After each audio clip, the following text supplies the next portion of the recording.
मेरा एक्चुअली ये था कि मैंने इंटीग्रेटेड अप्रोच ही फॉलो करी थी बिकॉज रीजन मेरा वही था कि और एग्जाम्स में मैं कर रहा था साथ में. Success is not final, failure is not fatal, it is the process that matters at the end. So, hi everyone, welcome to Practice Mocks YouTube channel. And today, another someone special with us is here, and his name is Pranjal Saxena, a very successful aspirant of NABARD with us with All India rank 7. He has cleared the exam. So, welcome Pranjal. Many congratulations to you and your family. Thank you, Vishwas. Yeah. So, recently अभी प्रांजल ने exam crack किया. अभी recently जब नबार्ड का result आया है, so he is yet to take his joining. और तो कैसी फीलिंग है, कैसा फील कर रहे हो, कितना एक्साइटेड हो अपनी नई जॉब को लेके? Actually, it has been a long journey because I started in 2019 and it took me 2 years to take off because regulatory body exams are competitive, is quite competitive in nature because of less number of seats, and also there is uncertainty with the types of question being asked and the pattern changes and everything.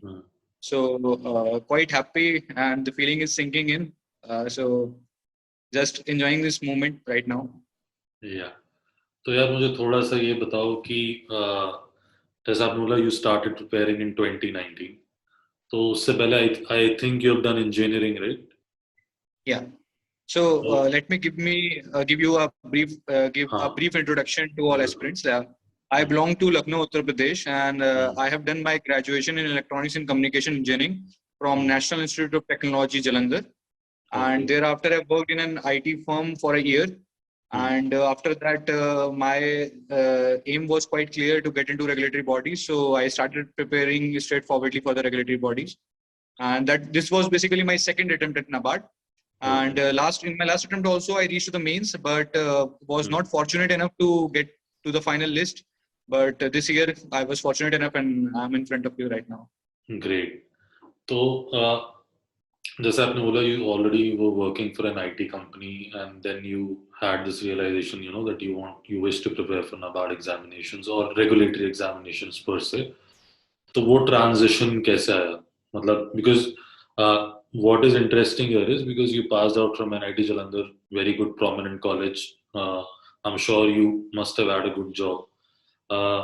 So how come this transition, or let's say this realization had come to you that you will prepare for regulatory exams?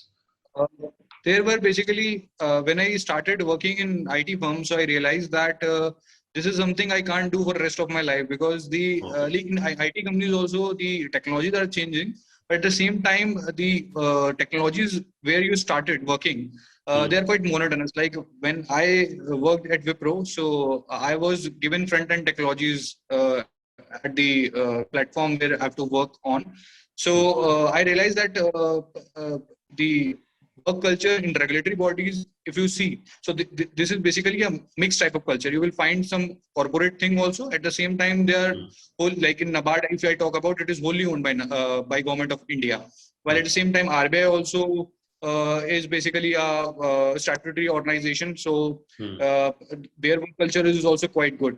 So at the same time, you will at certain point of time, you will work for the policy making thing. So the opportunities as well as the ambit the regulatory bodies is providing is quite wide.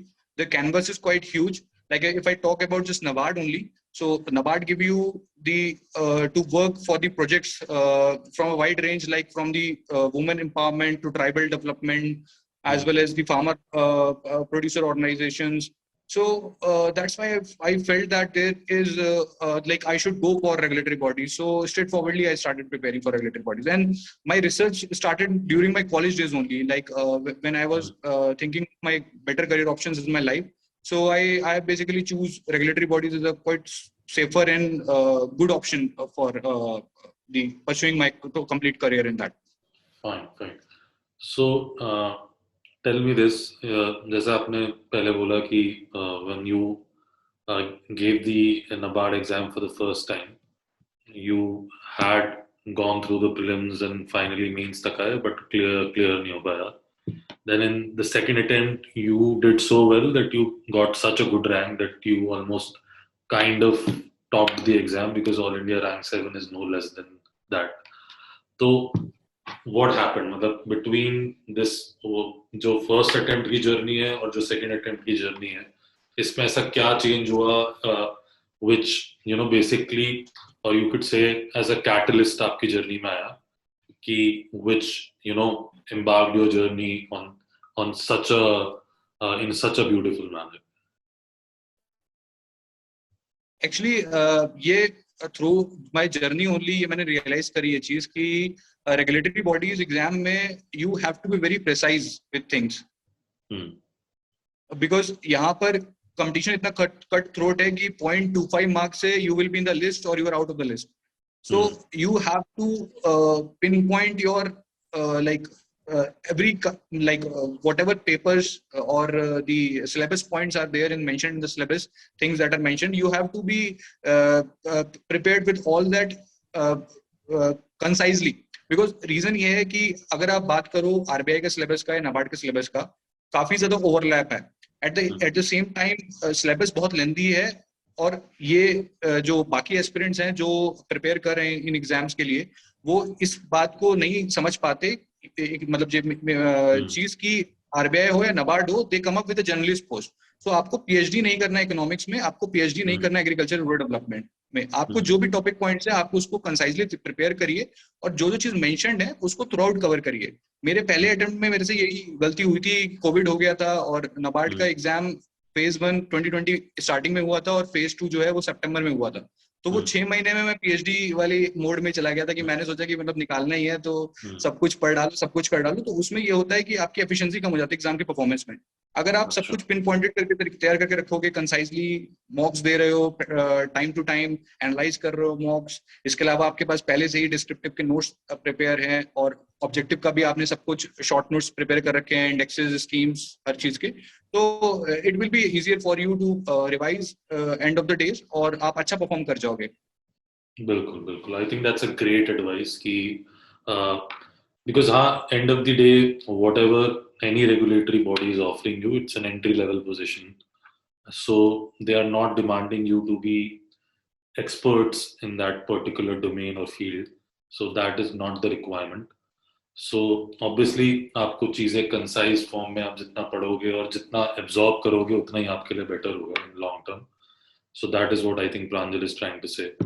तो प्रांजल एक चीज ये बताओ कि engineering background से थे, तो I am not assuming anything per se, मैं कोई ऐसा I am not trying to create a prototype कि इंजीनियरिंग स्टूडेंट्स की क्वांट अच्छी होती है या इंग्लिश वीक होती है, कुछ ऐसा होता है. But obviously we have a strengths and weaknesses in any particular competitive exam, क्योंकि रेंज इतनी बड़ी है कि स्पेसिफिकली रेगुलेटरी एग्जाम्स की रेंज तो बहुत ही ज्यादा बड़ी है अगर आप सिलेबस की देखो तो. So what were the challenging domains for you? What were some of the domains that you know that जैसे आपने उनको टच किया कि यार ठीक है, इसको इस पे मेरी ग्रिप अच्छी है, I can cover it. And overall, how did you make a balance of your preparation कि मैं अपना ज्यादा टाइम किसी ऐसे चीज पे भी स्पेंड ना कर जाऊं कि मैं अपनी वीकनेस को इम्प्रूव करते करते सारा टाइम वहां दे गया और अपनी स्ट्रेंथ को भी मैक्सिमाइज नहीं कर पाया एग्जाम में. So how did you balance that out? Like NABARD में एक चीज यूनिक है कि यहाँ sections, they ask 7 sections in the phase 1.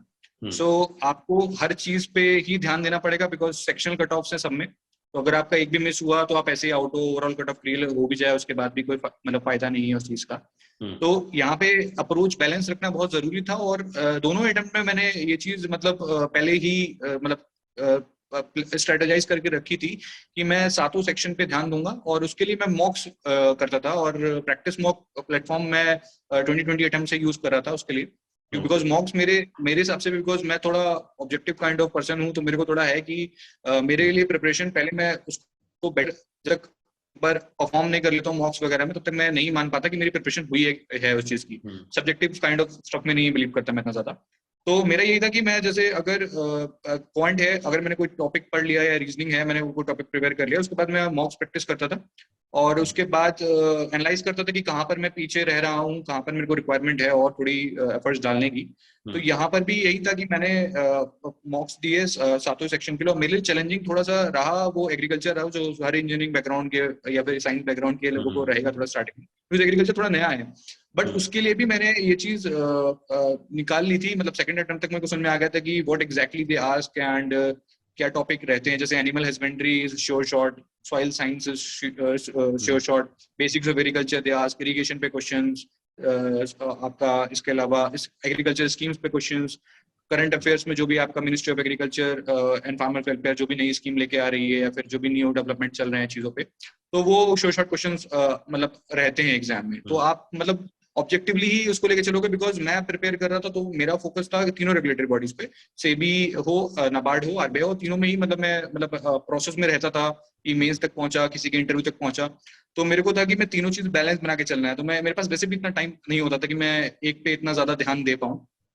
तो ऑब्जेक्टिवली ही लेकर चीजों को चलो, और प्रैक्टिस बहुत इंपॉर्टेंट है, बिकॉज एग्रीकल्चर हो या फिर एआरडी हो या फिर ईएसआई हो, विदाउट प्रैक्टिस आप नहीं एनालाइज कर सकते कि आपको कितना याद है। जैसे अगर आप कोई स्कीम पढ़ लेते हो और अगर आप उसके लिए एमसीक्यूज नहीं ट्राई करते हो या नहीं अटेम्प्ट करते हो, तो आपको कितना रिटेंशन रेशियो आपका कितना है और कैसा एग्जाम में, क्योंकि एग्जाम का सिनेरियो प्रेशर वाला होता है, वहां आपको पता भी है आंसर की 10,000 जिस स्कीम में रहता है, वहां आपको 12,000 में भी कंफ्यूजन आ जाएगा कि 12,000 तो नहीं है। तो उसके लिए जरूरी है कि आप ऑब्जेक्टिव क्वेश्चन सॉल्व करो, मॉक्स दो रेगुलरली, एनालाइज करो अपनी परफॉर्मेंस, और एट द सेम टाइम अच्छे प्लेटफॉर्म पे प्रैक्टिस मॉक हो गया, और भी प्लेटफॉर्म जो भी है मार्केट में, वहां पे आपको ये चीज और बेटर तरीके से पता चल पाती है कि आपके पीयर्स कैसा परफॉर्म कर रहे हैं, because at the and this is a relative exam. आप अच्छा परफॉर्म करोगे तो आप लिस्ट में आओगे, अगर आप अच्छा परफॉर्म नहीं करोगे तो कोई और लिस्ट में आएगा। बिल्कुल बिल्कुल। सो जैसे कि आपने बोला कि हाँ आपके पास इंडिविजुअल सेक्शन को आपने उतना ही टाइम दिया जितना देना चाहिए था आपको। सो वन थिंग, आपने जॉब छोड़ दी थी, जॉब छोड़ के प्रिपेयर किया था या जॉब के साथ ही कर रहे थे?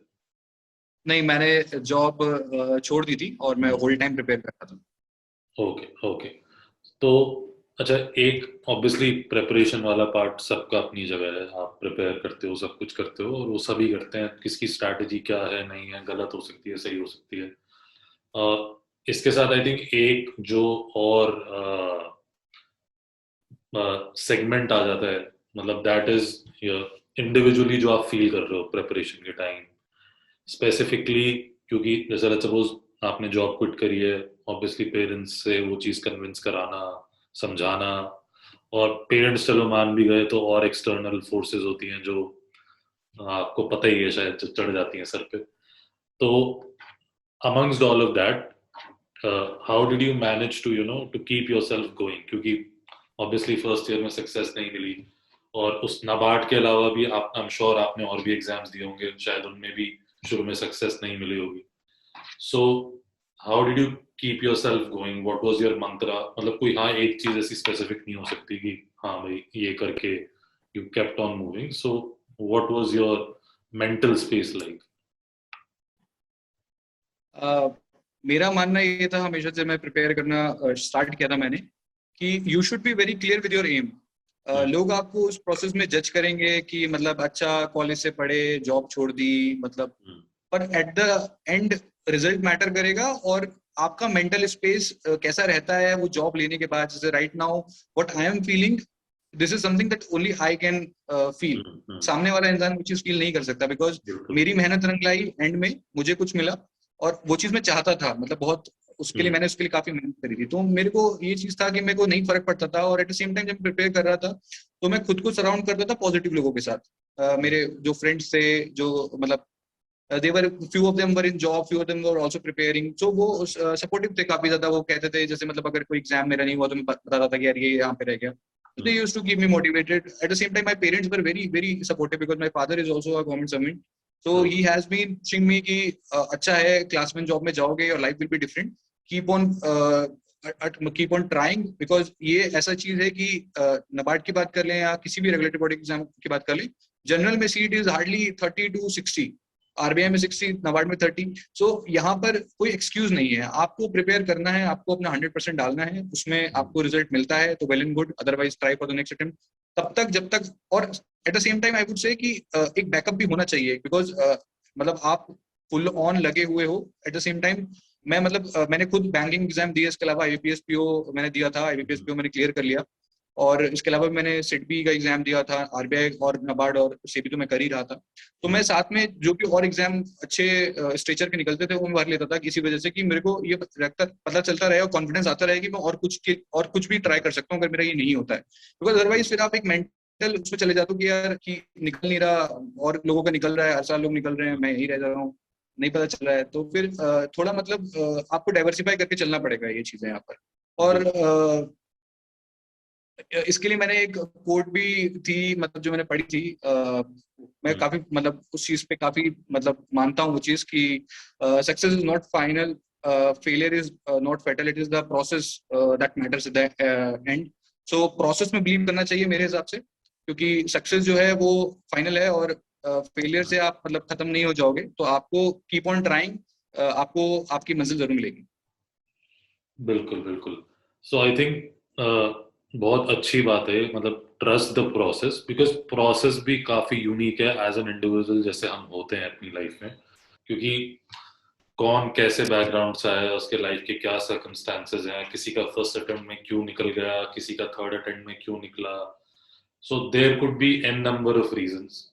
फर्स्ट अटेम्प्ट वाले ने हो सकता है अपने पिछले सालों में कुछ ऐसी मेहनत करी होगी जो यहाँ काम आ गई, वैसे ही हो सकता है कि आपने कंप्लीटली एक नई जर्नी शुरू करी। तो you can not compare, you can never compare anybody's journey to you, that is injustice on both ends, सामने वाले के एंड पे भी और अपने एंड पे भी, क्योंकि आप अपने आप को फिर वो सेल्फ रिस्पेक्ट नहीं दे रहे हो कि यार मैं भी कर सकता हूँ, तो दैट इज अनफेयर।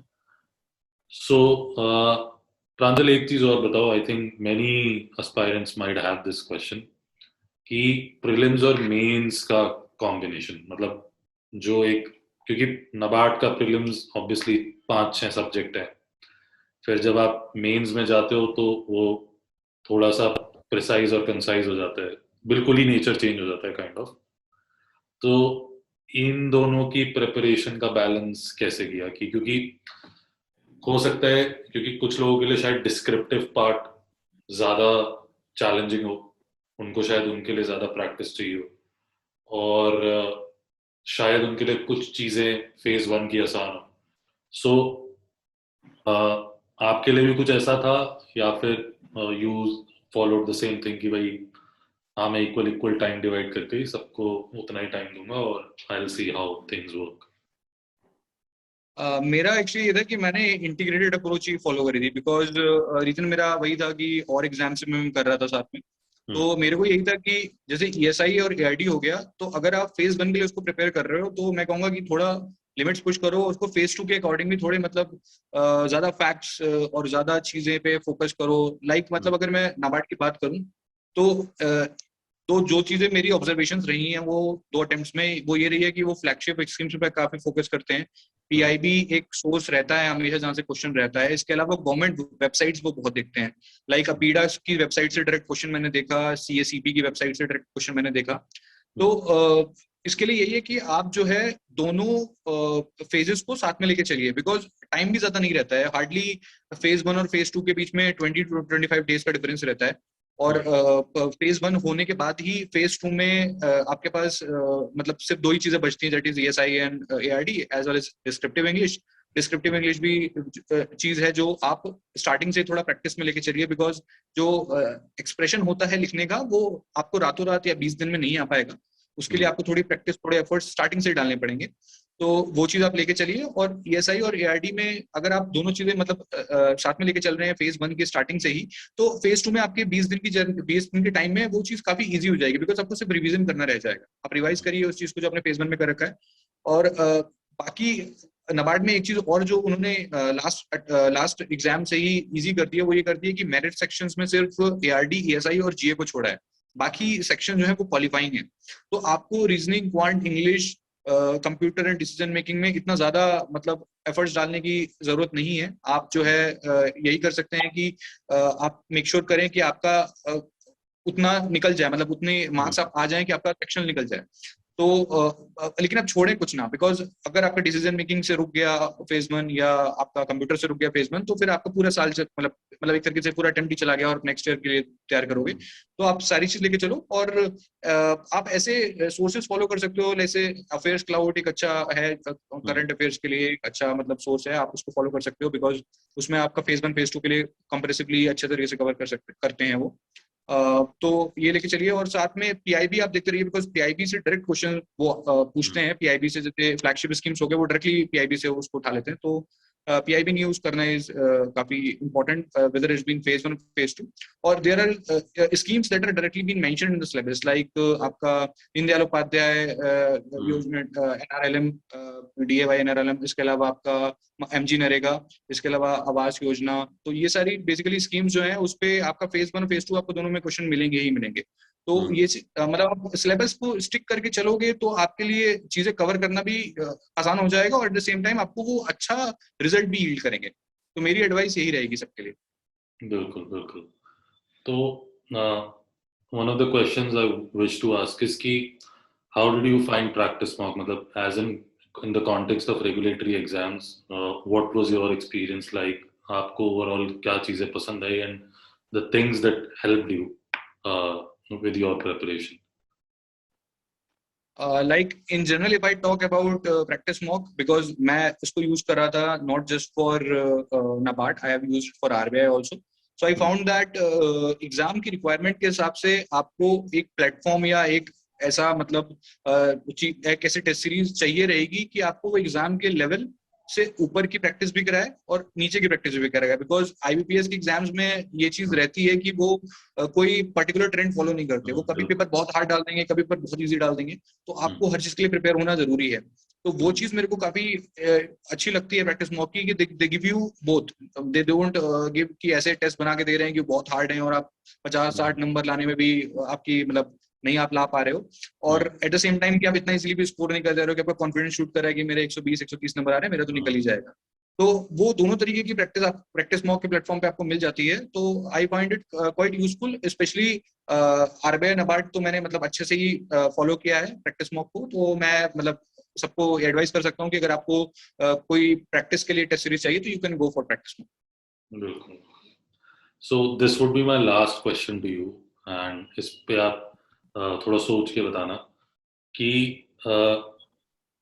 प्रेपरेशन वगैरह सब ठीक है, मतलब वो तो सब होता ही है, but now that you have cleared an exam that is NABARD, या फिर ऐसे कह लें कि रेगुलेटरी एग्जाम आपने क्रैक कर लिया है, so this is not just related to NABARD, this could be related to any regulatory exam, कि what are these organizations looking for, मतलब चाहे वो एग्जाम की जो भी जर्नी हो, प्रीलिम्स हो, मेंस हो, इंटरव्यूज हो, जो भी सब कुछ है, ultimately what have you assessed कि इसमें सब कुछ लेके कि भाई ठीक है वो क्वांट भी पूछते हैं, इंग्लिश भी पूछते हैं, डिस्क्रिप्टिव भी पूछते हैं, इंटरव्यू की अपनी अलग डिमांड्स हैं, in all totality what are they looking for, कि मतलब these are the characteristics which these organizations are looking for if you want to work for them?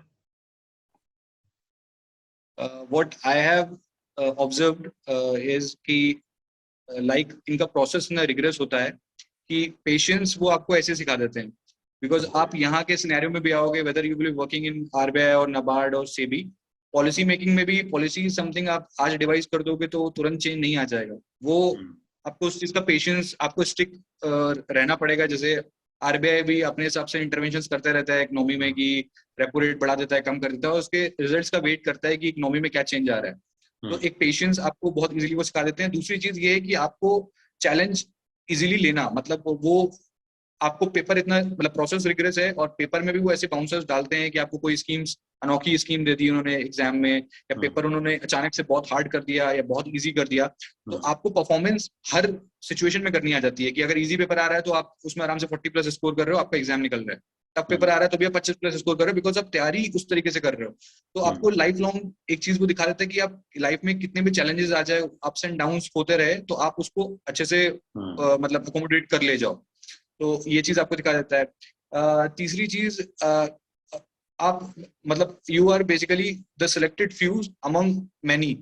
तो वो फीलिंग भी आपको बेसिकली एग्जाम प्रोवाइड करती है कि आपने कोई चीज कुछ स्पेशल किया है और आप कुछ अच्छा कर सकते हो देश के लिए। आप जो एग्जाम निकाल के आए हो और आप एक ऑर्गेनाइजेशन में ग्रो करोगे at this time, sooner later किसी पर्टिकुलर एज में जब आप पॉलिसी मेकिंग में आओगे तो आप कुछ अच्छी चीज लाइफ में कर सकते हो। तो ये प्रोसेस बेसिकली आपको बहुत अच्छे तरीके से आगे के लिए तैयार करता है, बिकॉज मैंने देखा है लोग मतलब मेरे से भी ज्यादा अटेम्प्ट्स में रहते हैं, मेरे से कम अटेम्प्ट में लोग निकल जाते हैं।